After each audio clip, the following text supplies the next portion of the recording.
Hey, DEVA here with another exciting build video. I've been busy the past 5 days with making the best possible builds for most weapons because I want to release a meta builds collection album where you can find the most optimized builds for any weapon class and element. But today I have something different. I've been also working on the best possible part breaking or counter builds for Safi Jiiva. On this video I will cover the dual blades, so if you need other builds, for example the best sticky light bowgun or greatsword builds and many more, be sure to stay tuned by subscribing and turning that bell on so you don't miss any future content.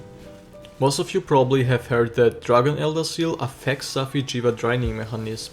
So since all Safi weapons have the same row, we of course going to pick Dragon element over everything. But Blast is also really strong against Safi, so as long as we have no exact info of how much Elder Seal affects the siege, I'll let you decide which ones to use and make multiple high budget builds. For Dragon we use a classic true crit element build, and the hit zone for Dragon is not very high, but once you break the feat it will be much better and it's so easy to break the feat. We have a total of 100% crit chance of course to take full advantage of true crit element, which will increase our elemental crit damage by 55%, and protective polish to maintain our sharpness. Augments are 2 element and 1 health. For upgrades you want to go full element. For blast dual blades you can either use a Safi or the Brachidios. For the Safi dual blades I use a mix of Master's Touch and Safi armor. Safi armor gives you a 20% affinity and 80 blast. This is probably your best bet going for the highest row damage, but as well dealing a good amount of blast. 100% crit, infinite purple sharpness and very comfortable build. Augments are 1 health, 1 attack, and upgrades are 2 sharpness to reach the purple, 2 attack, and 1 Theosor's essence, which counts as the third part for the set bonus. On the Brachidios dual blades I went with full Safi armor to reach a total of 740 to 770 blast status depending if you eat for specialist or not. The armor gives us a total of 40% affinity and 120 status. With just weakness exploit 3 and 3 agitator, we already reached the 100% crit chance. To maintain the sharpness we go again with protective polish, since Master's Touch won't be that efficient on a pure blast build. Augments will be 4 elements to max it out and 1 health regeneration. Modes will be 5 times element for an extra 50 base blast, 1 raw attack, and the last one you're gonna choose the 3% affinity increase, which we will be missing for the 100% crit chance. If you can't augment that far, just use on the free slot that we have on this build an expert jewel. This build has already 3 times higher blast build-up than the Safi dual blades, but will do less raw damage.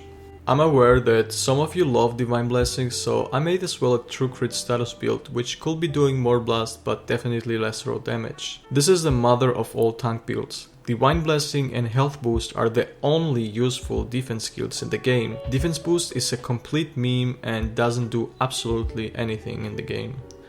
Augments will be 1 health, 1 affinity and 1 element. Modes are 5 element and 2 raw. I highly recommend Rocksteady Mantle since it's the best mantle in the game because of its huge damage reduction, and Safi doesn't do multi-hitbox attacks except the beam, but you still have literally to stay in one spot for a while to get burned to death. So Rocksteady is not the reason you will die on this fight, but your skill is. Because I've seen lately people saying, oh, with Rocksteady you card. You don't card because of Rocksteady.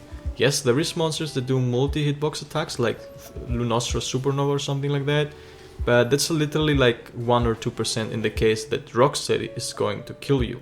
Rocksteady is a protection and a huge DPS increase. Also be sure to use a specialist mantle, since this mantle gives you a 100% chance to every of your melee hits to deal a blast build-up.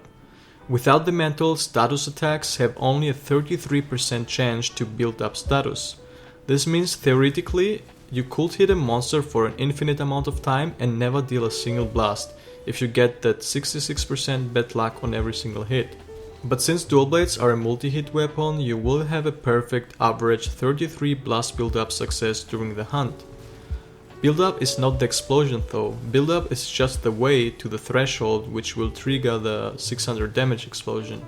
You know, I always try to get the best possible combinations so you guys have an idea of how good a build can get.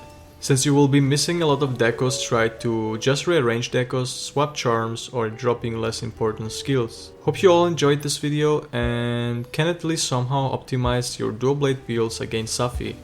Be sure to leave a like and comment down below what you wanna see next, and subscribe to my channel if you don't wanna miss any future content. With that said, I wish you all a nice day and happy hunting, guys.